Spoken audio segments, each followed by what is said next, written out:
অজুহাত দেওয়া স্টুডেন্ট। এই প্রীতি, কালকে যে পড়াটা দিছিলাম এটা ক। ম্যাম কি বলবো আর দুঃখের কথা, আমি পড়া শিখতে পারছি না কারণ কালকে আমার দাদু মারা গেছে। এই নিয়ে আমার ক্লাসে তুই তোর দাদি মরার কথা মনে হয় 15-16 বারের বেশি কইছস। তোর দাদি অতবারই মারা যা না ম্যাডাম? হ্যাঁ মিছা কথা কইতাছে, হ্যাঁ পড়া শিখছে না দিকে দাদি মরার কথা কইতাছে। আজকে সকালেও হ্যাঁ দাদির লগে আমার দেখা হইছে। শুনে শুনে পড়া বলা স্টুডেন্ট। এই ক, শক্তির নিত্যতা সূত্র কাকে বলে? শক্তির নিত্যতা সূত্র, শক্তির নিত্যতা সূত্র, এই একটু কই দে।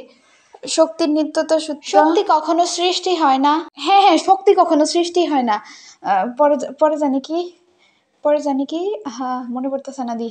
শক্তি কখনো ধ্বংস হয় না। এই যে শক্তি কখনো ধ্বংস হয় না, এটাই শক্তির নিত্যতা সূত্র।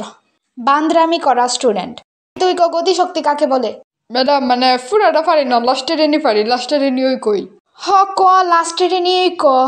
একে গতি শক্তি বলে ম্যাম, কয়ে লইছি। নিজের মতো উত্তর দেওয়া স্টুডেন্ট। ক, ইতিহাস কাকে বলে? ম্যাডাম বইয়েরটা আমার মনে তাই না, আমি আমার মতো কই। ক, তুই তোর মতোই ক। মরা মানুষের জীবনী পড়তে পড়তে যখন জীবিত মানুষ ওই অর্ধেক মইরা জাগা তারই ইতিহাস বলে। Emotional student. আচ্ছা তুই ক, পরমাণু কাকে বলে?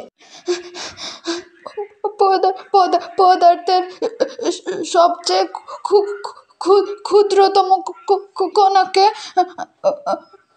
পরমাণু বলে। আরে তোর উত্তর তো হইছে, তুই কান্দোস কে রে? আল্লাহ, ইতা পাগল ছাগল স্টুডেন্টরা লইয়া যায়, আমি কই যাই।